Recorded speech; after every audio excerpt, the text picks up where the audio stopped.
Hello friends, this is Vijay Singh and you are again welcome in your YouTube channel The Study with Chemistry। तो आज की class में आज हम ये देखेंगे कि rounding off the ascertain digit क्या होते हैं और इन्हें कैसे करते हैं। तो जैसे कि ये जो वीडियो लेक्चर है ये सीरीज का वीडियो लेक्चर 9 है। ठीक, जैसे कि लास्ट क्लास में हमने आपको ये बताया था कि सिग्निफिकेंट फिगर क्या होते हैं और उन्हें कैसे कैलकुलेट करते हैं। तो आज की क्लास में हम उसी सीरीज़ को आगे ले जाते हुए आज नई टॉपिक देखेंगे, rounding of a certain digits. तो सबसे पहले आज हम टॉपिक देखेंगे कि हम कौन कौन से टॉपिक को आज स्टार्ट करने वाले हैं। तो पहले जैसे कि हमने लास्ट क्लास में देखा था सिग्निफिकेंट फिगर, तो आज हम उसी को रिपीट करेंगे थोड़ा सा, क्योंकि इस टॉपिक की यहाँ इसकी ज़रूरत है। ठीक, और देखें असर्टेन डिजिट क्या होते हैं और इस पर बेस्ड हम कुछ एग्जाम्पल को कवर करेंगे। तो आइए स्टार्ट करते हैं। सबसे पहले सिग्निफिकेंट फिगर। लास्ट क्लास में हमने आपको सिग्निफिकेंट फिगर के बारे में बताया था कि significant figure are the meaningful digits in a measured are calculated quantity. Okay, it include all those digit that are known with certainty plus one more which uncertain are estimated. Okay, ठीक, जैसे कि हमने आपको last class में बताया था कि कुछ जैसे कि ये रेड बॉल्स हैं, ये कुछ ब्लैक्स हैं। ठीक, ताकि मैं इंडिकेट करूँ थोड़ा सा। ठीक है, इसमें से अगर किसी बास्केट में से किसी अपने मतलब की चीज़ों को फाइंड आउट करना हुआ, ठीक, जैसे किसी बास्केट में चीज़ें तो ऑब्जेक्ट बहुत से होते हैं, लेकिन अपने काम की चीज़ों को फाइंड आउट करना है। ठीक, ये वो नंबर ऑफ कितनी चीज़ें होती हैं जो काम की चीज़ होती है, उन्हें ये कहलाते हैं सिग्निफिकेंट फिगर। ठीक, तो लेकिन जब भी हम कोई न्यूमेरिकल सॉल्व करते हैं तो उसके फाइनल रिजल्ट आता है। फाइनल रिजल्ट आते हैं तो क्या वो सारे डिजिट तो काम के नहीं होते, उनमें कुछ इग्नोर भी करना पड़ता है, यानी कि कुछ उसे नेग्लिजिबल रखने पड़ते हैं। ठीक है, तो जो नेग्लिजिबल होते हैं उसे हम कहते हैं असर्टेन डिजिट, और जो जिसे हम टेकन करते हैं उसे कहते हैं सिग्निफिकेंट फिगर या ओरिजिनल वैल्यू। ठीक है, सपोज ये वैल्यू जैसे हमने कोई न्यूमेरिकल सॉल्व किया, ये आंसर है 25.3265। इसमें से 60 डिजिट तो काम के नहीं है। जैसे कि हम अगर हमें आंसर कर 3 डिजिट तक चाहेगा तो 253 तक हम आंसर निकालेंगे, बाकी ये जो डिजिट होंगे ये असर्टेन डिजिट कहलाएंगे। हमें ये कंसीडर करना होता है कि जो आंसर फाइनल आंसर आएगा कितने डिजिट फाइंड करना है। जैसे कि 4 डिजिट तक तो 102.3 तक कैलकुलेट करेंगे, यानी बाकी के जो डिजिट होंगे असर्टेन कहलाएंगे। ठीक है, ओके, तो इस तरीके से सिग्निफिकेंट फिगर के हम कुछ उसको डिफाइन करेंगे।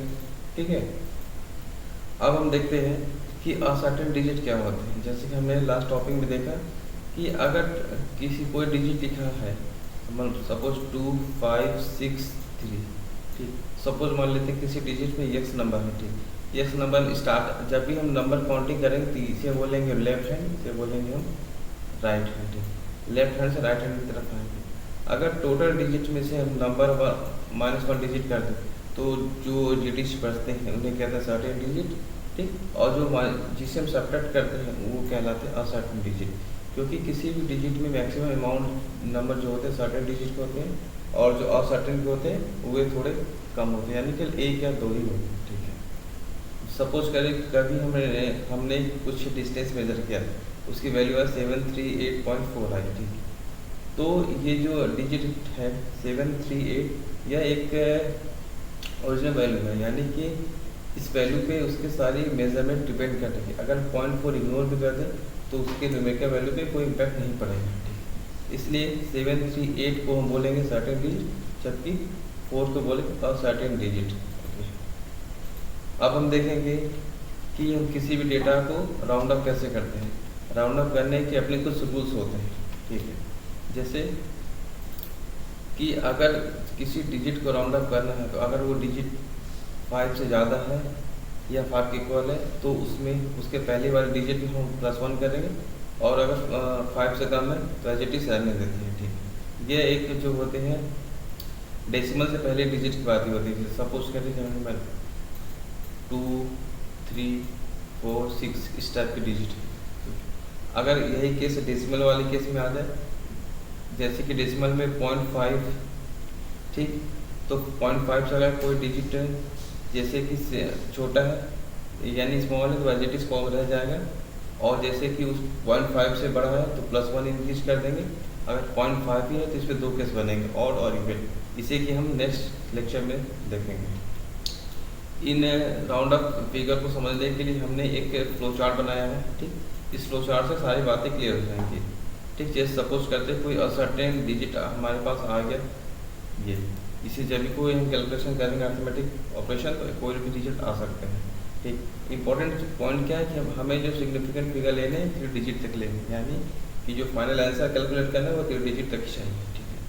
तो इसके बिहार पे हमने 3 टाइप के क्वेश्चनों को कंसिडर किया है, ठीक है। जैसे फर्स्ट टाइप के वे क्वेश्चन जिसमें कि लास्ट डिजिट 5 से कम है, ठीक। और लास्ट डिजिट 2 में देखेंगे 5 से ज़्यादा है, एंड थर्ड केस में जब लास्ट डिजिट इक्वल टू 5 हो गया। सबसे पहले इंपॉर्टेंट चीज़ क्या होती है कि हमें कितने सिग्निफिकेंट तक वैल्यू चाहिए, ठीक। हमने सपोज कर लिया कि हमें 3 डिजिट तक चाहिए।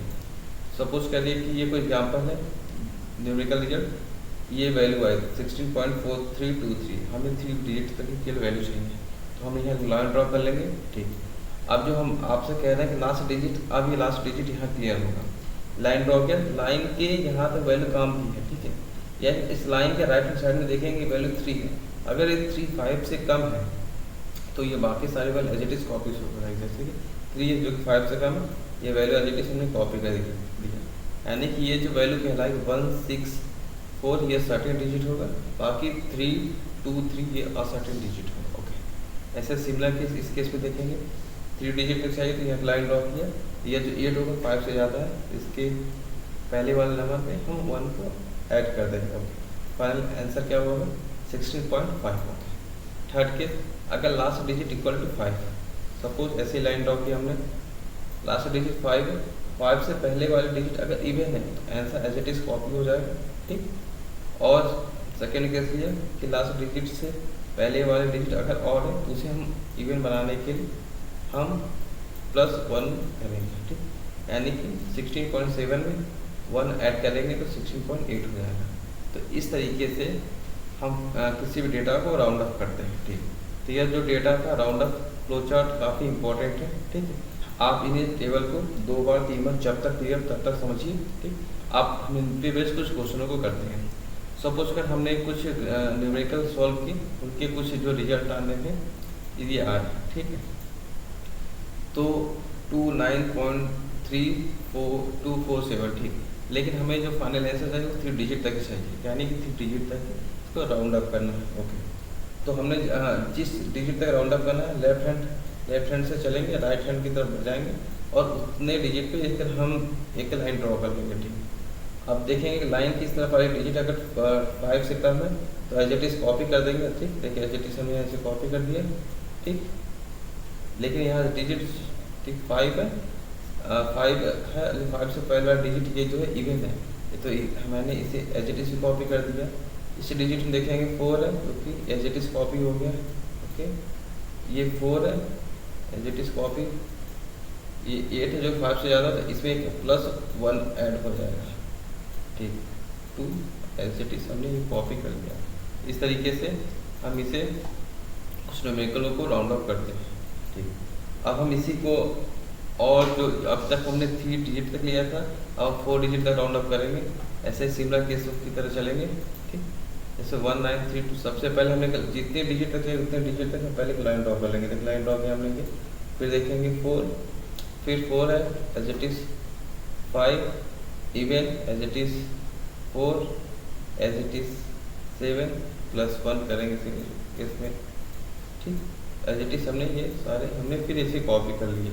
तो इस तरीके से हमने देखा कि किसी भी डिजिट को हम राउंड अप कैसे करते हैं, ओके। तो इस तरीके से हम किसी भी डिजिट को राउंड अप करना सीख लेंगे, ठीक। जो कि लेक्चर 8 और लेक्चर 9 है, ये इंडिविजुअल हम चाहते तो ये दोनों भी एक ही लेक्चर में ले लेते, लेकिन वीडियो काफ़ी बड़ी हो जाती तो आप परेशान हो जाते, इसलिए हमने दोनों टॉपिक को अलग अलग कंसिडर किया। अब जो लेक्चर 10 होगा इन दोनों का कंबाइंड फॉर्म होगा, ठीक है, यानी कि इन दोनों का एप्लीकेशन होगा। तो इस तरीके से हम लेक्चर को फिनिश करते हैं, तब तक के लिए थैंक यू वेरी मच।